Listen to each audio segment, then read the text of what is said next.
Ashama harka fuunee hordofaa fi kabajamtoota tokkummaa faamilii marti keessanuu akkam nagaa jirtu fayyaa keessanii nageenyi waaqayyoo bakka jirtanitti hunda keessaniif haa baay'atu. Hallee viidiyoo biraatiin walitti deebinee jirra. Egaa har'aa ka wajjin hojjennu nyaata baay'ee salphaa ta'edha.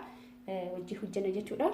Ani asitti lukkuudha kan qopheeffadhe yookiin chicken isa jedhamudha qopheeffadhe jechuudha.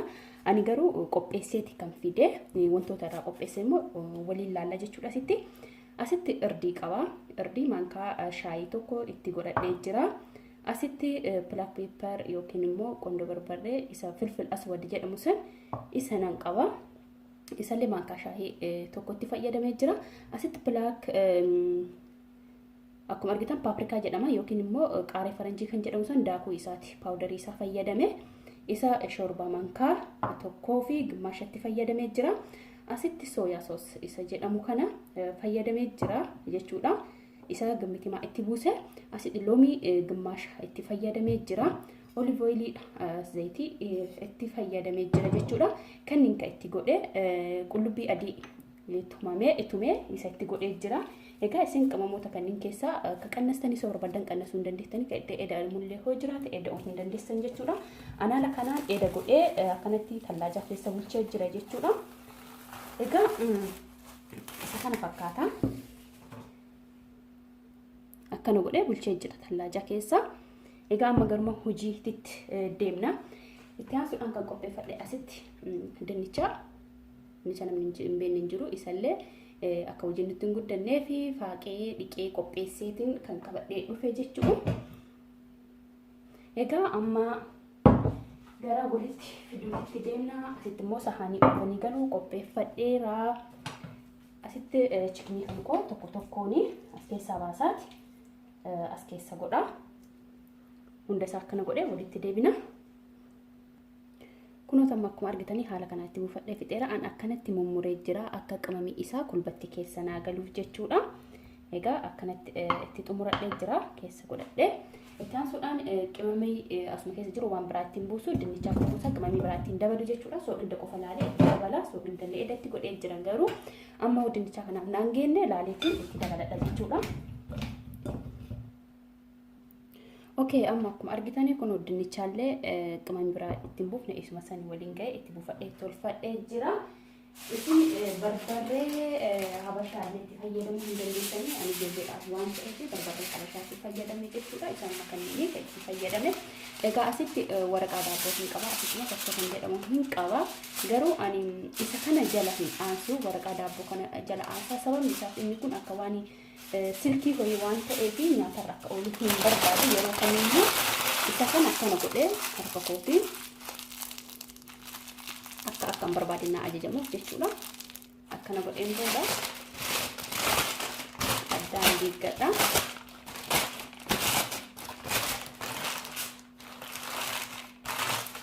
Akkana kanammoo gubbarra natti aansaa jechuudha. Akkanaaf qabsiisuuf malee nyaatarra oolchuudhaaf miti akka akkanamee asitti bilchaatuudhaaf. Kanaafuu akkana godhee oobanii kan koo galfadhe jechuudha. Oobanii kan koo 180 irratti banee jira jalaa fi gubbarratti illee jechuudha. Oobanii galchee yoo inni bilchaate hojii ilaalla. Okay, amma lukkiin keenya nu bilchaatutti asitti daabboo hojjenna. Asitti daakuu daabboo nan qaba. Kun daakuu normaalidha adii jechuudha. Daakuun kun kan daabboo fi gurraacha isa itti buufadhaan gimmitimaa hojjedha. Akka waan tanaan durallee hojjedhuuf nan beeka hanga nagahu. Kanaaf gimmitimaa itti buusa jechuudha. Akkuma argitanii hin gingilchuu gimmitimaa itti buusa. Egaa asitti kanallee laaleetumaan gimmitiidha itti buusa. Hin guddisu garuu daakuu adii kana. Okay.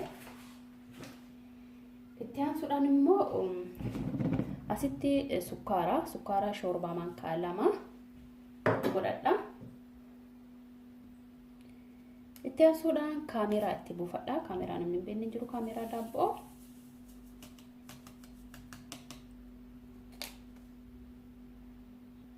Saniin booda kolbatti waliin gaha. Asitti immoo talbaan qaba. Talbaa itti godhadha. hadha talbaa qofaanii tuqura smuudii waan ta'e itti hin godhu hadha talbaa qofaan gochuu barbaadeeti qamanii biraallee itti godhachuu hin dandeessa isini garuu hadha ka godhuun isaan makaniidhaani talbaa itti godhadhee jira hamma naga'u isin shorbaa mankaa lamallee itti gochuu hin dandeessanii tokkoon gimmaashallee itti gochuu hin dandeessanii akkuma barbaadan jechuu isa kana kolbatti waliin hin gaha waan gogaa dursee Okay, ega sukkaraa fi talbaa fi daakuu akkanatti liingeen boodatti asitti soqidatti godhadha jechuudha. Soqidda akkuma argitan shaayii maankaa gimmaasha itti godhadha. Itti aansuudhaan immoo kuni irshoodha. Irshoo namni hin beekne jiru irshoo buddeenaati. Sababni isatti godhuu fi yeroo suupparmaarkeettiidhaa binnu xaamii addaa qaba. Daabboonni toostinii alaa binnu suni akka sanhaanaa ta'uu fi an irshootti fayyadama yeroo baay'ee jechuudha. Tanaan durallee hojjedhee jira. Irshoo akkanatti itti godhadha. Wanti sodaadhuuf tokkollee hin jiru. Xaamii biddeenaatii miti fayyadamuuf xaamii toostii suupparmaarkeettiidhaa binnu san fida. Talbaan faayidaa baay'ee qaba. Akkuma beeknu sababa saniif talbaan baay'ee barbaachisaadha. Yeroo kamiyyuu nyaata keenya keessatti osoo argame asitti zayitii waan shorbaa maankaa lama ta'u itti godhadha. Hin guddisu. Oliiviidhaamti. Normally zayitiidha. Taasisuudhaan immoo bishaan itti godhadha.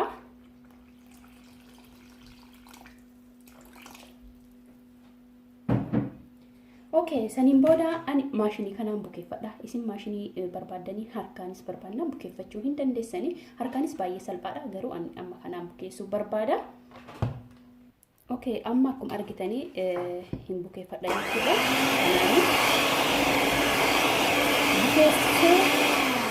Walitti deebina. Kun amma akkuma argitanii akkanatti bukeeffadhanii yaa akkana yaa'issi isaa haganna baqiidha. Kolbattii mitillee gahaadha. Amma kana hoo haphate jechuudha. Kana caalaa haphisinaa isin jalaa bishaan ta'a jechuudha. Amma maashinii kan koo keessaa baaseeti. Diqqoosii zayitii harka keenya irratti godhanne gadi qaqqabne zayitii gubbaa dibnee waraqata itti waan gubbaa uwwisne haga inni nu bukaa'u biyaansa sa'aatii 2 hamma 3tti eeguu dandeenya jechuudha. Egaa akkanatti gadi goggodhanna. Akkana godhee itti dhiifna.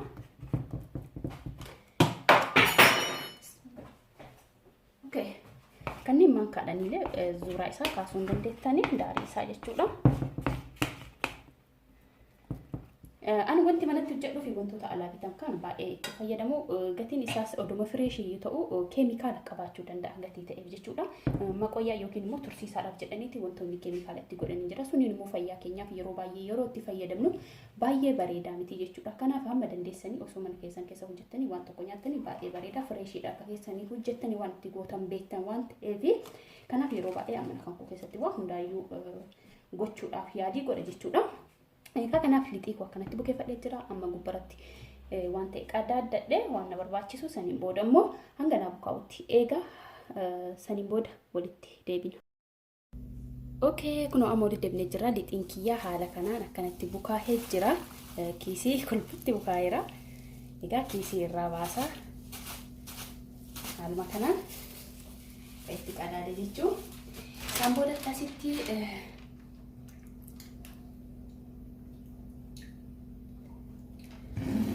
asitti immoo qopheeffadhee jira. Meeshaa ittiin galfadhu isin waan barbaadanii waan ooganii galfatan itti gochuu dandeessu. Waraqaa kanarratti jedha. Waraqaa kanatti waa tokko hin jedhu.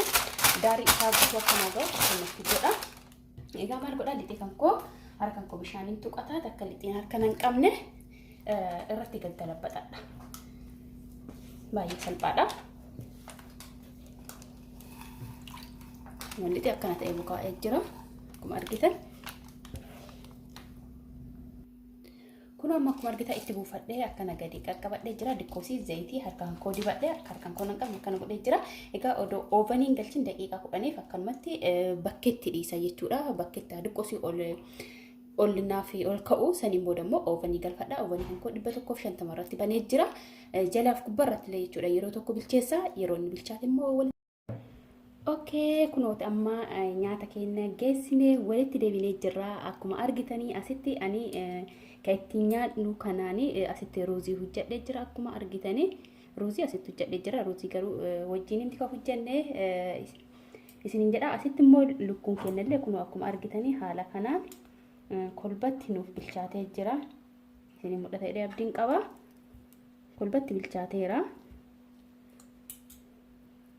Akkuma argitani kunoo egaa lukkuun kennallee akkanatti nu ga'eera. Asitti immoo kunoo daabboon nu bilcheeffannillee haala kanaanii seeraan nu bilchaatee geessinee irraa baasnee jirra. Egaa guyyaa har'aa kan hojii hojjennee nyaanni mana kiyyatti salphaa ta'e baay'ee salphaadha. Baay'ee yeroo dheeraa nutti fudhatu jechuudha.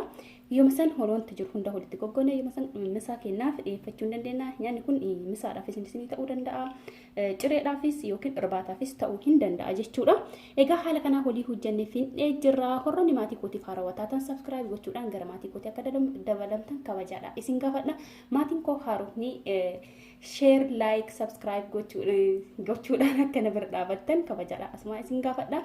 Dogongor an qabullee waan gocha hojjedhu keessatti wantoonni an dogongore hoo jiraate dogongor koollee akkanatti himtanii wanta akkanaa sirreessi tokkummaa jettanii akkanatti himtan abdiin qaba.